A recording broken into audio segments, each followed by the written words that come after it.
September 17, 1948 నాడు తెలంగాణ ప్రజల నిజాం రాజరిక వ్యవస్థను కూలదోసి ప్రజాస్వామ్య ప్రస్తావనకి నాంది పలికారు. ఈ శుభదినాన్ని విలీనమని ఒకరు, విమోచనమని మరొకరు స్వప్రయోజనాల కోసం నాటి అమరుల త్యాగాలను పల్చన చేసేలా ప్రవర్తించటం సరికాదని గౌరవ ముఖ్యమంత్రి రేవంత్ రెడ్డి గారి నేతృత్వంలోని ప్రజా ప్రభుత్వం సెప్టెంబర్ 17ను తెలంగాణ ప్రజా పాలన దినోత్సవంగా నిర్వహిస్తుంది. ఈ ఉత్సవాన్ని ఈరోజు రాష్ట్ర వ్యాప్తంగా అత్యంత వైభవంగా నిర్వహిస్తున్నాం. ఎందరో త్యాగధనుల త్యాగాలు, పోరాటాల ఫలితంగా ఈ విజయం సాధించుకున్నాం. ఈ త్యాగధనులందరికీ ఘన నివాళులు అర్పిస్తున్నాం. సంక్షేమంతో పాటు సామాజిక న్యాయంలో సైతం తెలంగాణ దేశానికి దిశానిర్దేశం చూపించింది. దేశంలో వర్గీకరణ చేసిన తొలి రాష్ట్రం మన రాష్ట్రమని చెప్పటానికి గర్వపడుతున్నాను. ఈ రాష్ట్ర యువతే ప్రజా ప్రభుత్వానికి నిజమైన నిర్మాతలు. మన ఇందిరమ్మ ప్రభుత్వం వారి భవిష్యత్తుకి గ్యారంటీ ఇస్తూ యువత ఉపాధి, ఉద్యోగ అవకాశాల కల్పనే లక్ష్యంగా పనిచేస్తుంది. దశాబ్ద కాలంలో ఉద్యోగాల కోసం ఎదురుచూస్తున్న తెలంగాణ నిరుద్యోగ కళలను సాకారం చేశాం.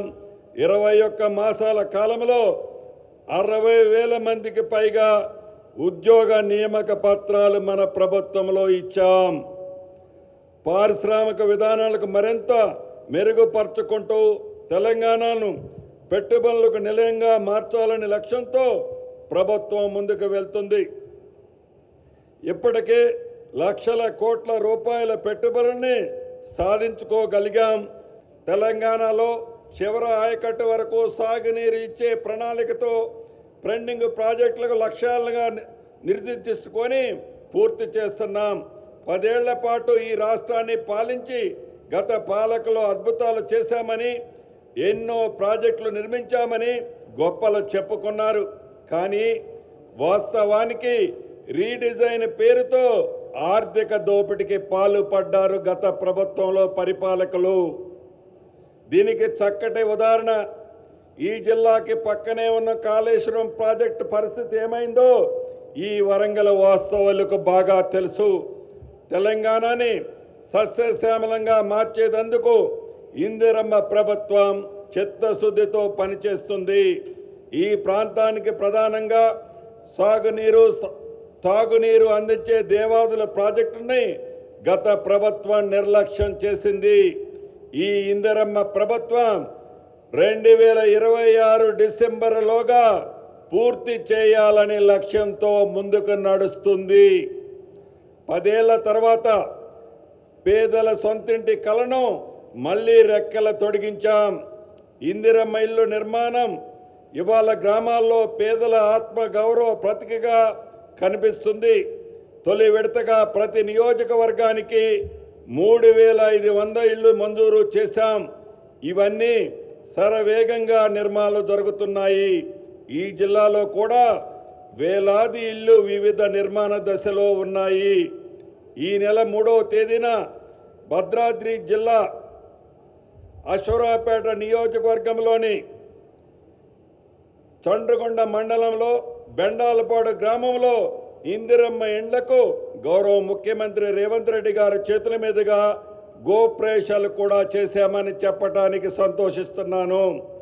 ప్రభుత్వానికి ఎన్ని ఆర్థిక ఇబ్బందులు ఉన్నా గ్రీన్ ఛానళ్లతో నిధులు విడుదల చేస్తున్నాం. ఇండ్లు నిర్మాణ పురోగతిని బట్టి ప్రతి సోమవారం లబ్ధిదారుల ఖాతాలో నిధులు జమ చేస్తున్నాం. రాజకీయాలకు అతీతంగా అర్హుల ఎంపికలో పారదర్శకంగా వ్యవహరిస్తున్నాం. పేదరికమే అర్హత, ఇళ్ల కేటాయింపులో కోటాలు ఓటాలు లేవు. ఇళ్ల కోసం కమిషన్లు ఇచ్చే కర్మ లేదు. నీకింత నాకింత దందాలు లేవు. ఎంపికకు పేదరికమే గిట్టురాయి.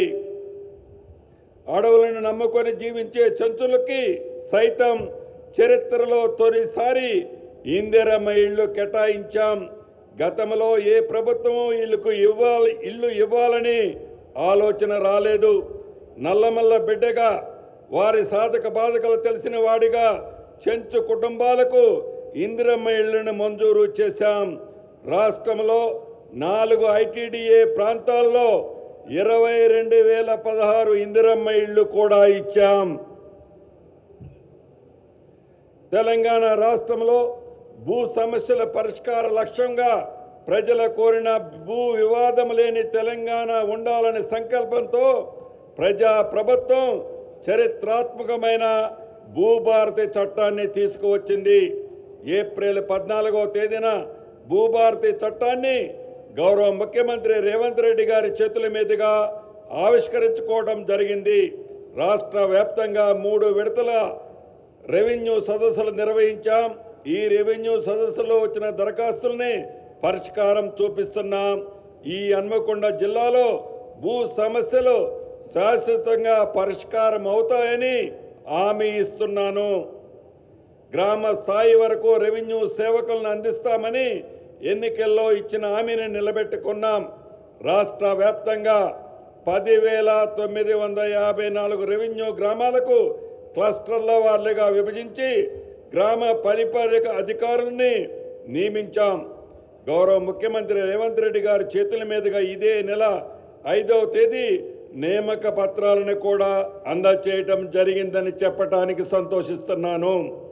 అంతేకాక దాదాపు 9 లక్షల సాదా బైనామాల విషయంలో కోర్టులో స్టే ఉంటే ప్రభుత్వం చొరవ తీసుకొని ఈ స్టేని కూడా ఈ మధ్యనే డ్రాప్ అయ్యే విధంగా ప్రభుత్వం చొరవ చూపిందని చెప్పడానికి సంతోషిస్తున్నాను. రాష్ట్రంలో భూములకు సంబంధించిన అనేక పంచాయతీలకు శాశ్వతంగా పరిష్కారం చూపాలనే లక్ష్యంతో రాష్ట్ర ప్రభుత్వం ప్రతిష్టాత్మకంగా తీసుకువచ్చిన భూభారతి చట్టంలో రిజిస్ట్రేషన్ ప్రక్రియకు భూమి సర్వే మ్యాప్ని దత్తపరచడం తప్పనిసరి చేసిన నేపథ్యంలో సర్వే విభాగం పాత్ర మరింత క్రియాశీలకం కానుంది. భూభారతి చట్టంలో పేర్కొన్న విధంగా ప్రభుత్వం లక్ష్యం నెరవేరాలంటే ఇప్పుడున్న సర్వేయర్లకు అదనంగా మరికొంతమంది సర్వేయర్లు అవసరం ఉంది. దీనిని దృష్టిలో పెట్టుకొని మొదటి దశలో 6,000 మంది లైసెన్స్డ్ సర్వేయర్లను తీసుకోవటం, మరొక వైపు సర్వే విభాగంలో ఖాళీగా ఉన్న సర్వేయర్ పోస్టులని భర్తీ చేయటం, ఇంకొక వైపు భూములు సర్వేకి అవసరమయ్యే అత్యాధునిక పరికరాలని అందుబాటు తీసుకురావటం చర్యలు ఇప్పటికే చేపట్టాం. దీనివల్ల ఈ జిల్లాలో కూడా భూ సమస్యల మార్గం సుగమం కానుంది. ప్రజలకు ఉత్తమ సేవలు అందించడానికి రెవెన్యూ శాఖ భాగమైన స్టాంప్స్ అండ్ రిజిస్ట్రేషన్ శాఖలో విప్లవాత్మకమైన సంస్కరణలు చేపట్టాం.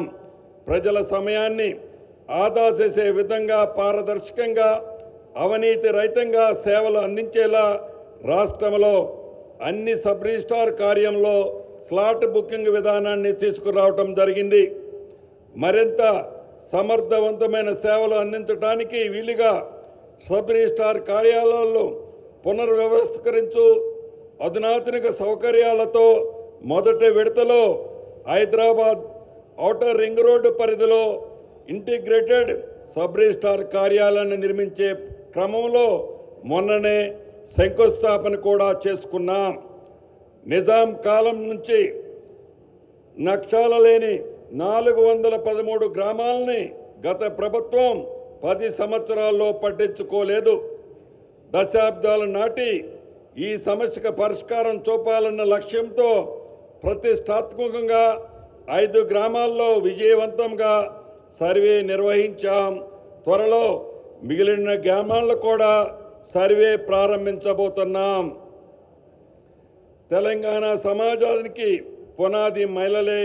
అందుకే 1 కోటి మంది ఆడబిడ్డల్ని కోటీశ్వరులుగా చేయాలని ఉక్కు సంకల్పంతో ప్రజాప్రభుత్వం ముందుకు వెళ్తుంది. మహిళల ఆర్థిక స్వలంబనకు ఇందిరా మహిళా శక్తి మిషన్ పాలసీని ఆవిష్కరించుకున్నాం. గత 10 ఏళ్ల కాలంలో మహిళలకు వడ్డీ లేని రుణాల పథకం పూర్తిగా నిర్వీర్యమైంది. ప్రజా ప్రభుత్వం ఈ 21 నెలల కాలంలో 67 లక్షల మంది డ్వాక్రా మహిళలకు 2 విడతలుగా సుమారు 900 కోట్ల రూపాయలు వడ్డీల రూపంలో చెల్లించింది. ప్రతి సంవత్సరం వడ్డీ లేకుండా మహిళా సంఘాలకు 20,000 కోట్ల రూపాయలు రుణంగా ఇవ్వాలని లక్ష్యంగా పెట్టుకున్నాం. మొదటి సంవత్సరంలో 21,500 కోట్లు వడ్డీ లేని రుణాలను నా ఆడబిడ్డలకు ఇచ్చాం. 500 రూపాయలకే వంట గ్యాస్ సరఫరా, 200 యూనిట్ల ఉచిత విద్యుత్ సరఫరా, ఇందిరమ్మ ఇళ్ల పథకంతో పాటు పెట్రోల్ బంకుల నిర్వహణ, సంపన్నులతో సమానంగా తెలంగాణ మహిళలతో విద్యుత్ ప్లాంట్లు కూడా ఏర్పాటు చేయాలని ప్రభుత్వం నిర్ణయించింది. 17 రకాల వ్యాపారాలను గుర్తించి ఆర్థికంగా సహాయం చేస్తూ మహిళలను పారిశ్రామికవేత్తలుగా తీర్చిదిద్దుతున్నాం. మాదాపూర్లోని శిల్పారామంలో 100 ఇందిరా మహిళా శక్తి స్టాళ్లను ప్రభుత్వం ప్రారంభించింది. ఇందిరా మహిళా శక్తి క్యాంటీన్లు, స్కూల్ యూనిఫామ్లు కుట్టమని మహిళలకు అప్పగించాం. రాబోయే రోజుల్లో ప్రతి మండల కేంద్రంలో మహిళా సంఘాల ఆధ్వర్యంలో రైస్ మిల్లులు, గోదాములు ఏర్పాటు చేయించాలని మన ప్రభుత్వం నిర్ణయించింది. అధికారంలోకి వచ్చిన 48 గంటల్లో మహిళలకి ఆర్టీసీ బస్సులో ఉచిత ప్రయాణం కల్పించే మహాలక్ష్మి పథకానికి గౌరవ ముఖ్యమంత్రి రేవంత్ రెడ్డి గారి చేతుల మీదుగా ప్రారంభించుకున్నాం. అప్పటి నుంచి ఇప్పటి వరకు 21 మాసాలలో 210 కోట్లకు పైగా నా ఆడబిడ్డలు ఉచిత ప్రయాణం చేశారు. ఆర్టీసీకి దాదాపు 8,000 కోట్ల రూపాయలు ఆదాయాన్ని ఆర్జించి పెట్టారు. మహాలక్ష్మి పథకంతో ఆడబిడ్డలపై ఆర్థిక భారం తగ్గించాం. ఆర్టీసీ బస్సులో మహిళలకి ఉచిత ప్రయాణ సౌకర్యం కల్పించడమే కాదు, ఆ బస్సులు వారిని యాజమానులుగా మార్చే కార్యక్రమాన్ని చేపట్టాం. మహిళా సంఘాల ద్వారా 600 బస్సులని కొనుగోలు చేయించి ఆర్టీసీకి అద్దెకి ఇప్పించే కార్యక్రమానికి శ్రీకారం చుట్టాం.